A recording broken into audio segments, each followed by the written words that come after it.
K-pop 데몬터스가 이번에는 극장가를 완전 장악했다고 합니다.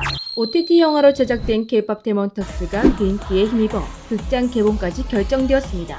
북미에서 8월 23일과 24일 주말 한정으로 이벤트성 상영회가 진행된다고 하는데요. 이벤트성이지만 인기가 많은 영화이다 보니 LA, 뉴욕, 보스턴, 시카고, 캐나다 등 주요 도시와 나라의 1,700여 개 극장에서 7,000회 상영이 예정되어 있습니다.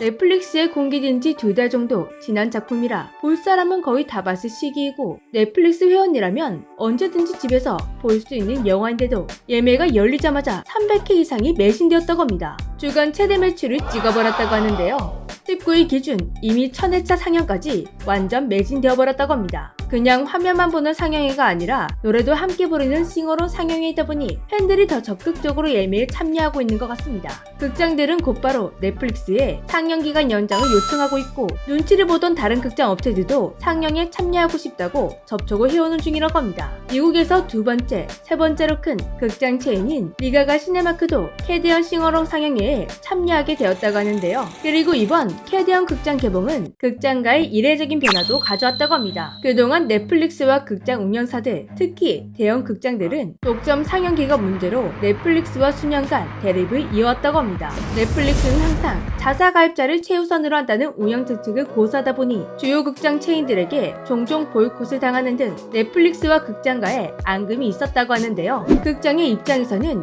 영화관에 개봉해서 고객들을 현장에 끌어들일 수 있을 만한 작품을 다사 플랫폼에만 공개하는 넷플릭스가 얄미웠던 것입니다. OTT를 통해 이미 공개된 영화는 아무리 흥했다 해도 이미 볼 사람은 다 본 상태이다 보니 이후 극장에서 상영한다 해도 많은 고객을 확보하기 힘드니 갈등이 생길 만도 했습니다. 그런데 K-pop 데몬터스는 이미 넷플릭스에 공개된 지 오래된 영화임에도 불구하고 이번 상영회는 미국의 주요 극장 운영사들이 앞다투어 상영에 참여를 원하며 화제가 되고 있습니다. 현지 언론들은 캐대언이 극장가의 규칙을 깨버렸다며 캐대언의 영향력에 감탄하는 중이라고 하는데요.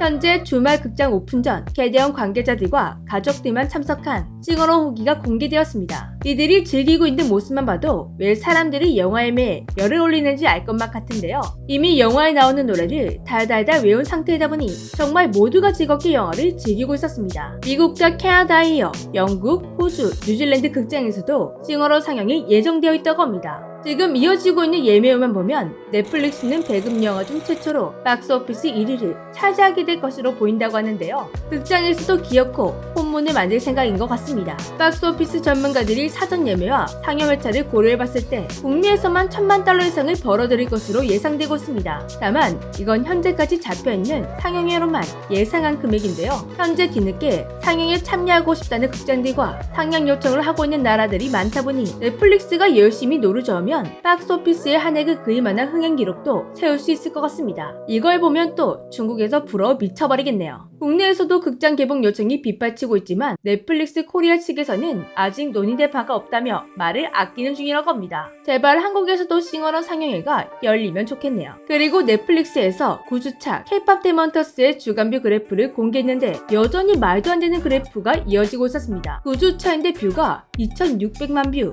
현재 넷플릭스 역대 영화 1위인 레드노티스와 뷰수 차이가 이제 2,040만 뷰밖에 나지 않습니다. 사실상 다음 주면 레드노티스를 제치고 넷플릭스 역대 영화 1위에 등극하는 건 확정된 상태라고 하는데요. 이대로라면 넷플릭스 역대 1위 영화가 되는 것은 물론 그 누구도 깨기 힘든 신기록까지 세우지 않을까 기대가 되고 있습니다. K-pop 데몬터스가 대기록을 써내려가고 있는 곳은 영화계뿐만이 아니었습니다. 사운드 트랙 측도 기록이 세워지기 직전이라고 하는데요. 다음 주 비보드 핫백 예측에 따르면 보이든이 1위, 열 아이돌이 4위, 소다팝이 5위, 그리고 하우이치던이 8위에 오를 것이라고 합니다. 이렇게 되면 두 개의 최초 기록이 탄생한다고 합니다. 비보드 핫백 차트에 사상 최초로 사운드 트랙 3곡이 동시에 탑5에 입성, 탑10의 OS 4곡이 동시에 진입하는 것도 비보드 역사상 처음 있는 일이라고 합니다. 지금 나온 예측은 크게 변동된 가능성이 낮다고 하는데요. 이대로라면 다음 주 K-pop 데몬터스는 비보드에서 또다시 최초의 기록을 세울 예정입니다. 특히 고드는 다음 주 동안 3,500만 스트리밍 수치를 기록할 것으로 예상되며 이는 2025년 발매된 싱글 중 가장 높은 주간 스트리밍 기록이 될 것이라고 합니다.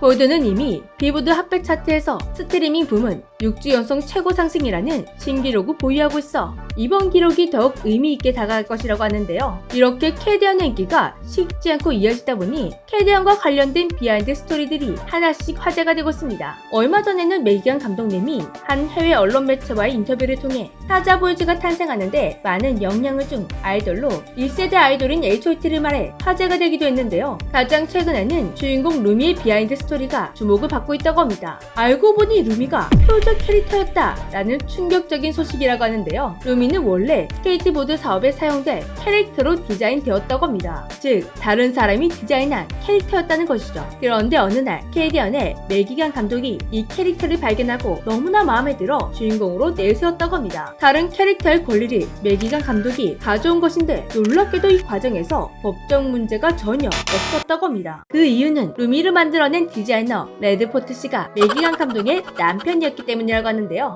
부부의 원만한 합의 덕분에 멋진 캐릭터 루미가 탄생할 수 있었던 것입니다. 이렇게 캐디언과 관련된 비하인드 스토리들이 하나씩 알려지며 팬들에게는 또 다른 즐거움을 선사하고 있다고 하는데요. 그리고 캐디언의 인기가 많아지면서 정말 신기한 컨텐츠가 생겨나고 있다고 합니다. 바로 캐디언을 본 한국인 반응 몸집인데요. 그동안 한류가 유행하면 한국 네티즌들은 실제 해외 반응도 이만큼 좋을까? 라는 의문을 품고 외국인들의 실제 반응이나 리액션을 찾아봤습니다. 그런데 지금은 반대로 캐디언을 본 한국 네티즌들의 반응을 보는 외국 컨텐츠들이 등장하고 있다고 하는데요. 아무래도 캐디언은 한국이 아니라 외국에서 만들어진 것이다 보니 외국 기업이 만든 K-POP 컨텐츠를 본 한국 네티즌들의 반응, 이게 외국인들은 궁금했던 것 같습니다. 한국 네티즌들의 반응을 모은 영상이 약 400만 회의 조회수를 기록할 만큼 큰 관심을 받고 있습니다. 이를 본 한국 네티즌들은 국뽕 역전의 세계가 열렸다 라며 신기해하고 있는데요. 그리고 드디어 한국에 캐디언 콜라보 제품이 출시된다고 합니다. 농심과 넷플릭스가 협업해 8월 말 신라면과 새우깡, 신라면 툰바 만능 소스 등 국내외 패키지에 캐디언의 헌트릭스와 사자 보이스를 적용해 콜라보 제품을 출시한다고 합니다. 아마 다음 주부터 판매가 시작될 것 같은데요. 캐디언 속에 실제로 등장했던 컵라면 디자인을 그대로 방영한 스페셜 한정판도 출시될 예정이라고 합니다. 이건 정말 경쟁이 치열할 것 같습니다. 저도 꼭 하나 구해서 먹방에 도전해보도록 하겠습니다. 지금까지 재미주였습니다.